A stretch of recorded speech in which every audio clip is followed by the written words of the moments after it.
Maria para sa ating yumaong kapatid na si Sister Josie. Sa ngalan ng Ama, ng Anak at ng Espiritu Santo. Amen. Mga kapatid, tayo ay nagtitipon ngayon sa harap ng bangkay ng ating kapatid na si Jocelyn. Siya ay yumauna sa kanyang pamamahinga, taglay ang pag-asang siya ay muling mabubuhay. Tunghayan sana natin ang krus ng Panginoong Hesus at mula sa kaibuturan ng ating puso, ihayag natin ang paniniwalang hindi nagwakas ang lahat para kay Jocelyn sa kaniyang pagkamatay, sapagkat ang Diyos ay Diyos ng mga buhay. Kaya nga't kay Jesus na tumubos at nagpalaya sa atin mula sa kamatayan at sa takot na mamatay, tayo nang umawi.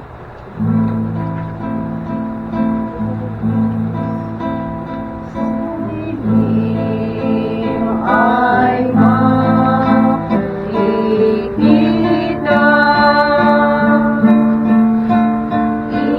ilaw ng kandila,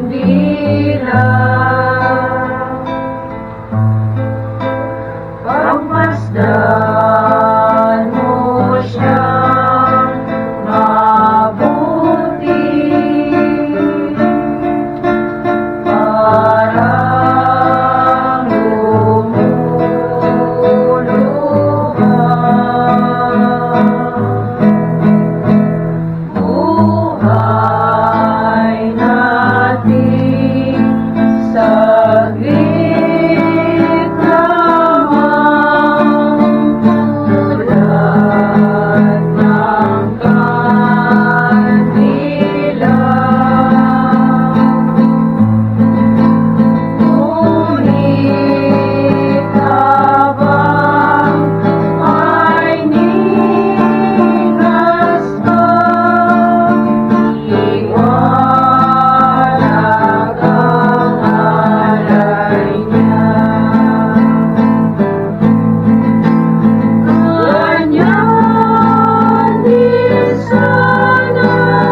Kasama ni Jesus, manalangin tayo sa Ama ukol sa ating yumaong kapatid na si Jocelyn.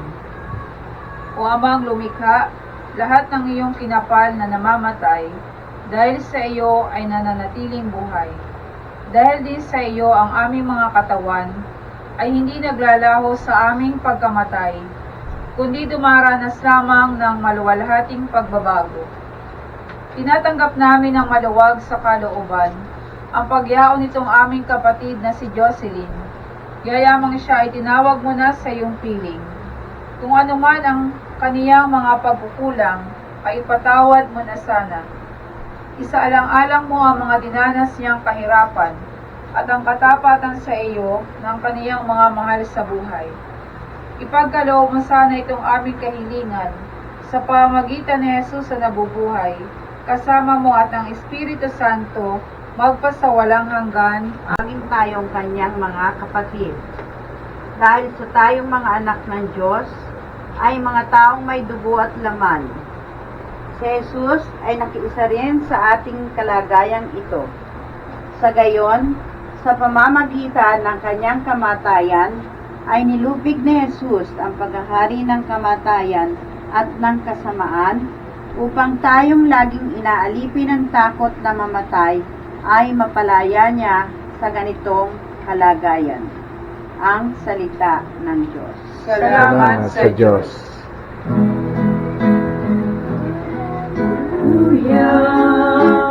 Alleluia, Alleluia, Alleluia. Ako ang daan at katotohanan, ako ang buhay, wika ni Jesus, walang makararating sa ating Ama, hindi sa pamamagitan ko. Alleluia, Alleluia, Alleluia, Alleluia. Pagbasa ng Ebanghelyo ayon kay Juan. Papuri sa iyo, Panginoon. Nagkasakit si Lazaro na taga Betania, kapatid ni na Maria at Marta. Nang malaman ito ni Jesus, sinabi niya sa kanyang mga alagad, ang sakit na ito ay hindi ukol sa kamatayan, kundi ukol sa kaluwalhatian ng Diyos, upang sa pamamagitan nito ay luwalhatian ng anak ng Diyos. At si Jesus ay 2 araw pang lumagi sa puot na iyon. Pagkaraan ay sinabi niya sa kanyang mga alagad, tayo nang bumalik sa Judea. Si Lazaro, ating kaibigan, ay natutulog. Ako ay tutungo sa kanya upang siya ay kisingin. Sumagot ang mga alagad, Panginoon, kung natutulog lamang siya, wala siya sa panganib. Ngunit, ang sinabi ni Jesus tungkol sa pagyaon ni Lazaro ay inakala ng mga alagad na hindi lamang sa pagtulog, kaya't sinabi ni Jesus ng malinaw sa kanila, si Lazaro ay humao at ako ay nagagalak dahil sa inyo, sapagkat ako ay wala roon at ngayon kayo ay naniniwala. Halina at tumungo tayo sa kanya. Nang dumating si Jesus, napag-alaman niyang 4 na araw nang nililibing si Lazaro, sapagkat ang Betania ay malapit lamang sa Jerusalem. Maraming mga Hudyo ang naparoroon kina Marta at Maria upang makiramay at alipin sila. Nang malaman ni Marta na dumating si Jesus, siya ay sumalubong, ngunit si Maria ay nagpaiwan sa bahay. Sinabi ni Marta kay Jesus, Panginoon, kung naririto ka lamang ay hindi mamamatay ang aking kapatid. Ngunit nalalaman kung anuman ang hilingin mo sa Diyos, ay kaniyang ipagkakaloob. Sumagot si Jesus, ang iyong kapatid ay mabubuhay, sinabi ni Marta. Malalaman kung siya ay muling mabubuhay sa huling araw. Sumagot si Jesus sa kaniya, ako ang muling pagkabuhay at ang buhay. Ang maniwala sa akin kahit na siya ay patay ay muling mabubuhay. Sino mang mabubuhay at naniniwala sa akin kailanman ay hindi mamamatay. Pinaniniwalaan mo ba ito? Sumagot si Marta, naniniwala ako, Panginoon, na ikaw ang manunubos, ang anak ng Diyos na naparito sa daigdig. Ito ang Ebanghelyo ng Panginoon. Pinupuri ka namin, Panginoong Jesucristo.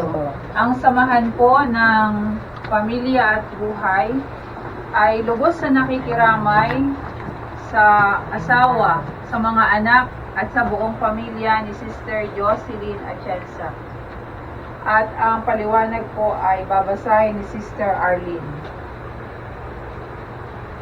Mga kapatid, Si Jesus ang pag-asa nating lahat na naniniwala sa Kanya.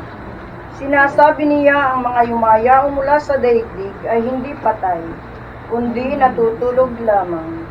Ayon kay Jesus, si Lazaro, ang ating kaibigan, ay natutulog. Ayon kay San Pablo, tayo ay hindi dapat maligalig sa ating pagyao mula sa daigdig, sapagkat tayong naniniwala sa salita ni Jesus sa Ebanghelyo ay hindi namamatay. Itinuturo sa atin itong ating paniniwala na si Jesus ay muling nabuhay at hindi na mamamatay. At dahil sa Kanya, tayo ay hindi na rin mamamatay. Nasasalig kay Jesus ang ating pag-asa na tayo ay muling mabubuhay. Bagamat may nawawala sa atin sa kamatayan, labis-labis naman ang ating makakamtan sa muling pagkabuhay. Tayong isinilang na muli sa binyag sa bisa ng salita ni Jesus ay dapat na lalong magtiwala sa Kanya, sapagkat taglay niya ang kapangyarihan ng bumuhay ng mga patay. Subalit sa kabila nito, tayo ay binabagabag pa rin ng kalungkutan, at bagaman sa isip tayo ay naniniwala kay Jesus na hindi natin mapipigil ang makadama ng kalungkutan sa pagpanaw ng ating mahal sa buhay. Tunay ngang kung wala si Jesus, tayo ay lubhang kahabag-habag at walang kahihinatnan ang ating mga pagsisikap. O kamatayan, pinaghihiwalay mo ang mga pinagbubuklod ng pagmamahalan. Malupit mong winawakasan ang kaugnayan ng mga magkakaibigan. Nagapi ni Jesus ang kapangyarihan mo sa amin, yayamang binalaan ka na ni Propeta Hosea, hinggil sa pananagumpay ni Jesus laban sa iyo. O kamatayan, ako ang iyong kamatayan. Kaya't sa pananalita ni San Pablo, hinahamak ka namin, o kamatayan. Nasaan, o kamatayan, ang iyong tagumpay? Nasaan, o kamatayan, ang iyong kamandag? Ang lumupig sa iyo, o kamatayan, ay ang manunubos. Inihahandog niya ang kanyang sariling buhay na kinitil ng mga taong tampalasan upang ang tampalasang sangkatauhan ay makahati sa kanyang bago at walang katapusang buhay. Maraming pangungusap ng banal na kasulatan ang makaaaliw sa ating kalungkutan ngayon. Ngunit sa kasalukuyan, sapat nang ibaling natin ang ating pansin sa ligaya ng ating manunubos na pinaniniwalaan nating nabuhay na mabuli. Ayon nga kay San Pablo, kung tayo ay namatay na kasama ni Jesucristo, kasama rin niya ay muling mabubuhay tayo. Hiram lamang ang ating buhay. Ang Diyos ang lumikha at tumubos sa atin. Tayo ay dapat mabuhay alinsunod sa Kanyang kalooban. At sinasabi natin sa Kanya sa ating pagdarasal, Ama namin, sundin ang loob mo. Tayong mga iniwan ng ating yumaong kapatid ay makisasana sa damdamin ni Job. Ang poong may kapal ang nagbigay. Ang bumabawi rin ay ang poong may kapal. Purihin siya at ipagdangal ngayon at magpakailanman. Magsitayo po ang lahat. Hilingin natin sa Panginoong Hesus na ipadama niya ang kaniyang awa sa ating yumaong kapatid na si Jocelyn. At sa ating lahat na kanyang naiwan, sabihin natin sa kanya, tanggapin mo sa iyong ligaya si Jocelyn na yumao na. Tanggapin mo sa iyong ligaya si Jocelyn na yumao na. O Jesus, alang-alang sa masaganang dugo na iyong ipinawis ng manalangin ka sa halamanan. Tanggapin mo sa iyong ligaya si Jocelyn na yumao na. O Jesus, alang-alang sa tampal at tinanggap ng iyong kagalang-galang na mukha. Tanggapin mo sa iyong ligaya si Jocelyn na yumao na. O Jesus, alang-alang sa masakit na hampas na iyong tiniis. Tanggapin mo sa iyong ligaya si Jocelyn na yumao na. O Jesus, alang-alang sa koronang tinik na ipinutong ka sa kabanal-banalan mong ulo. Tanggapin mo sa iyong ligaya si Jocelyn na yumao na. O O Jesus, alang-alang sa paglakad mo sa lansangan ng kapaitan, samantalang ang krus sa iyong pasan-pasan. Tanggapin mo sa iyong ligaya si Jocelyn na yumauna. O Jesus, alang-alang sa kabanal-banalan mong mukha na naliligo sa dugo at iyong biniyaang malarawan sa berang ni Veronica. Tanggapin mo sa iyong ligaya si Jocelyn na yumauna. O Jesus, alang-alang sa damit mong tigmak ng dugo na biglang hinubad sa iyong katawan ng mga tampalasan. Tanggapin mo sa iyong ligaya si Jocelyn na yumauna. O Jesus, alang-alang sa iyong pagkapako at pagkamatay sa krus. Tanggapin mo sa iyong ligaya si Jocelyn na yumauna. O Jesus, alang-alang sa iyong pagkalibing. Tanggapin mo sa iyong ligaya si Jocelyn na yumauna. O Jesus, alang-alang sa iyong muling pagkabuhay. Tanggapin mo sa iyong ligaya si Jocelyn na yumauna. O Jesus, manunubos ng sangkatauhan, ikaw ay pinanganak at nakiisa ka sa aming buhay. Ikaw ay pinagtaksilan ng iyong matalik na alagad at kaibigan. Ikaw ay inusig at itinuri na isang salarin. Bagaman wala kang kasalanan, ikaw ay sinakdal sa mga punong bayan. At kahit na hindi napatunayang ikaw ay nagkasala, ikaw ay inalimura, tinampas, pinutungan ng koronang tinig, pinagpasa ng krus at ipinako roon sa gitna ng mga salarin, na parang isa sa kanila, ikaw ay nalagutan ng hininga sa krus at ang iyong tagiliran ay sinibat. Alang-alang sa lahat ng mga pinagtiisan mong ito, ay isama mo sa iyong maligayang piling ang kapatid mong si Jocelyn na ngayon ay yumauna. Loobin mong balang araw ay magkasama-sama kaming lahat, iyong mga yumauna at kaming mga naiwan, upang mapisan kami sa iyong payapang kaharian na pinagdalhan mo sa nagsising magnanakaw, na kasama mong namatay sa krus, at ngayon ay nabubuhay sa piling mo at ng iyong Ama at Espiritu Santo.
Sanang mamayapa. Ang kapatid nating umalis, gayon din tayong naiwan, ay sama-sama nawang magtamasa ng pagpapala ng may kapal. Ama at Anak at Espiritu Santo, ngayon at magpasawalang hanggan. Amen.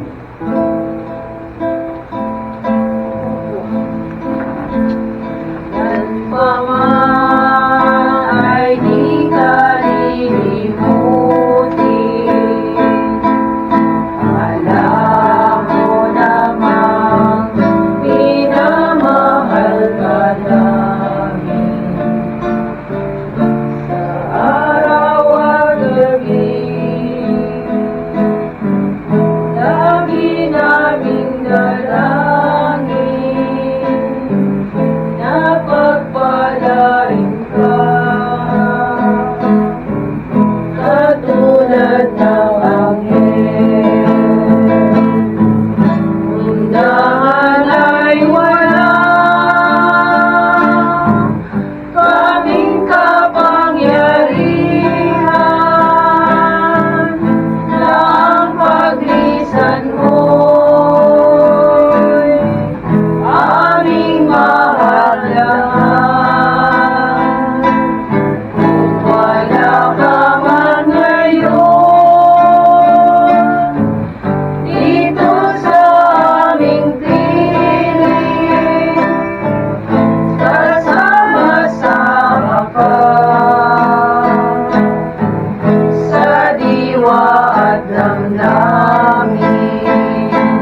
Sa ngala ng Ama, ng Anak, ng Espiritu Santo. Amen.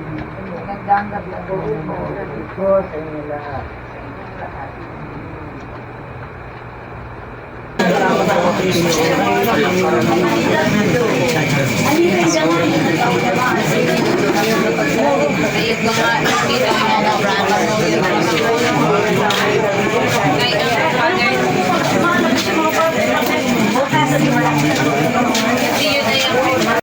Apo, magandang gabi po sa inyo. No?